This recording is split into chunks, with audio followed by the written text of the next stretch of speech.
building after we got well. But we didn't leave the building. We were sort of, I guess one would say, in protective custody. So have you ever asked the question, were you really in 2137? Oh, I asked them the year. Yes, they said it was 2137 A.D. And how can this be?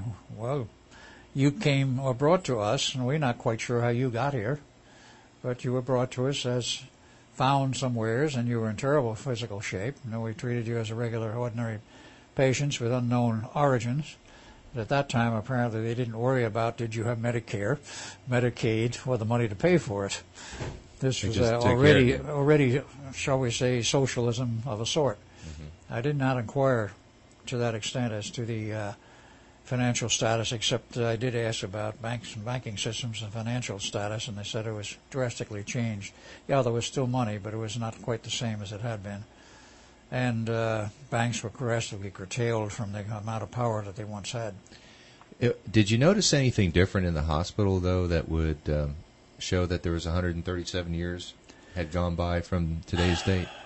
Or did it look pretty much the same as today's hospitals? It looked very nearly the same as today's hospitals. The only thing I could say was that the medical treatment was much more advanced. They used relatively little drugs or shots. There were other types of techniques that were used.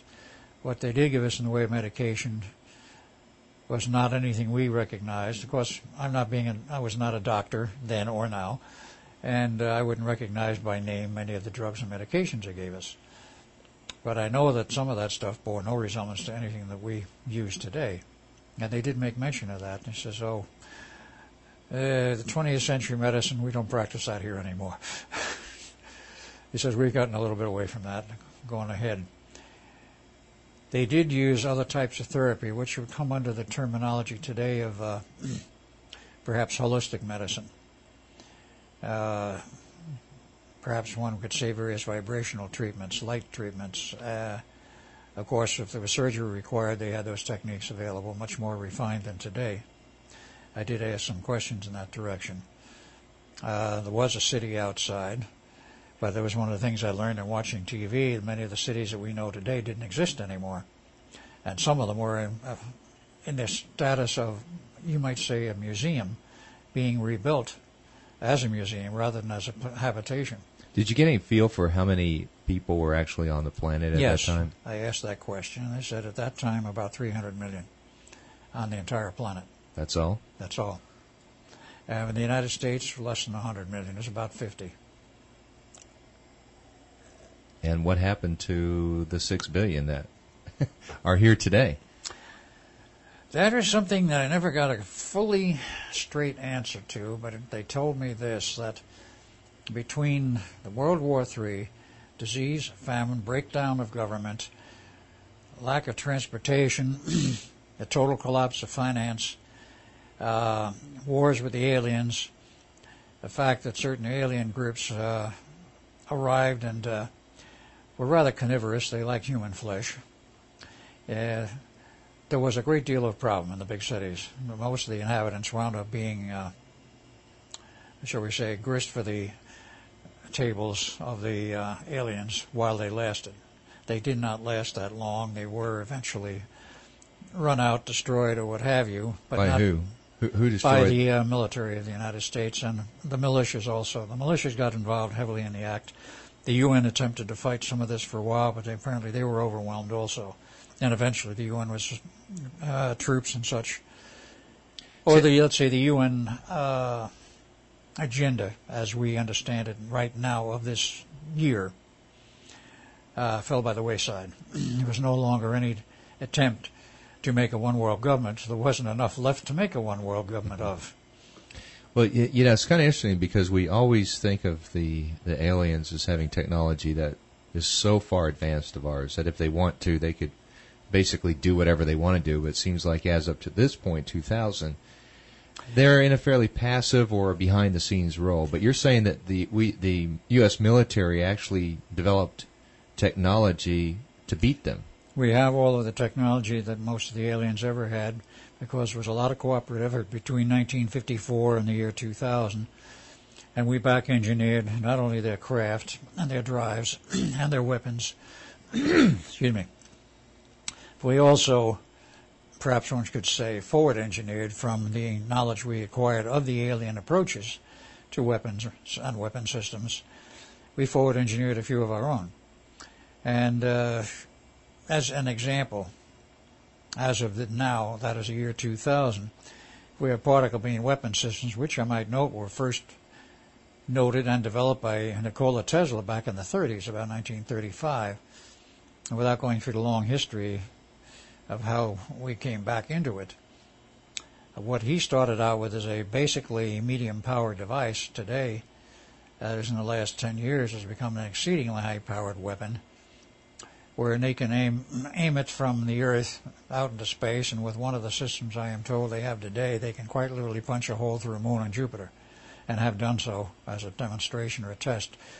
For the benefit of outsiders who might have the idea that they can come to Earth and conquer us and get away with it rather readily. The day was they could, not anymore today. So what year did you get the sense that all the problems started? Approximately between 2003 and 2005. At that time, well, the brief history that I acquired at that time, meaning in 2137, indicated that the New World Order was consolidating quite heavily their gains and their control over the planet.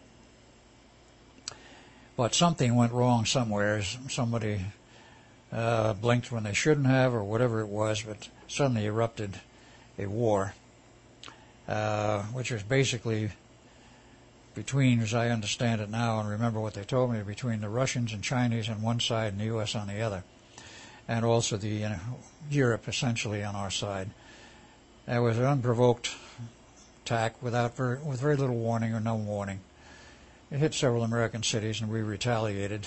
Was it a nuclear attack? Yes, it was a nuclear attack with the ICBMs, full bore. And whether it was a case of they were allowed to hit us first, as Clinton has said in the current era while he is still president, that if there is such an attack ever occurs, we will fully absorb it. Instead of trying to fight it out in space and prevent it from getting here, his intent is to let it hit here. That's part of the plan. In any case, they did. They wiped out a number of cities, and we retaliated because we have thousands of the missiles. They're all over. I do not know where they all are, but I know that many of these silos which have been deactivated is the tip of the iceberg.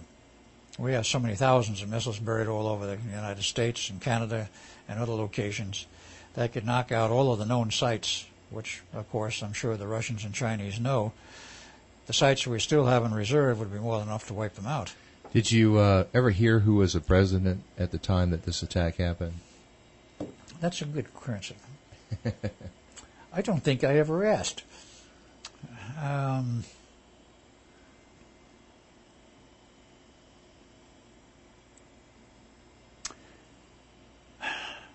If I remember right, that was one of the complications that occurred at the time. The current race between Gore, Bush, and of course the Independent Party, Reform Party candidate, Buchanan. Yeah, I remember correctly, it wound up in the House. The House had to resolve it. Had to resolve the election? Yes, because there was not 266 electoral votes for anyone. They were split three ways. And eventually, I believe they did, I think they did pull Bush as the closest to winning, and they gave him the honor, if you will, of becoming the president. That's my vague recollection now, but it was from that point on things started to come unglued, because I know from current politics, Buchanan would not tolerate any of the things that were happening now in terms of the UN and certain other aspects. Bush was thrust into it, and he became very upset when he found out what was really going on behind the scenes. He was not fully primed by either his father or anyone else. He was left in ignorance until he actually became president. Until you become the president, you're not privy to an awful lot of information, which only the president has, and he doesn't get it all either. But in any case, things became very unstable from that point on. From the point of the actual election? From the point of the final election results, right, and the fact that the presidency was a little bit rocky from that point on. The government became unstable, and then about 2003 came the war. And then in that same time period, from about 2003 on. Whether or not the missile attacks triggered part of this or not, I'm not sure, but the Earth changes, which have been threatening to hit, started to hit with a vengeance. For the period of about 2003 to, let's say, about 2012, there was a series of heavy earthquakes and other earth changes which drastically changed our coastlines. What do you think actually caused these earth changes? It is very hard to answer because I don't think even a geologist could answer that properly. They were imminent in the sense that certain of the geographical formations, such as Area 51 in Nevada, is known now to be unstable. Certain areas in Italy are known to be unstable. We've gotten that feedback from somebody who had been over there, shall we say, dealing with the Vatican for a possible removal of all of their records to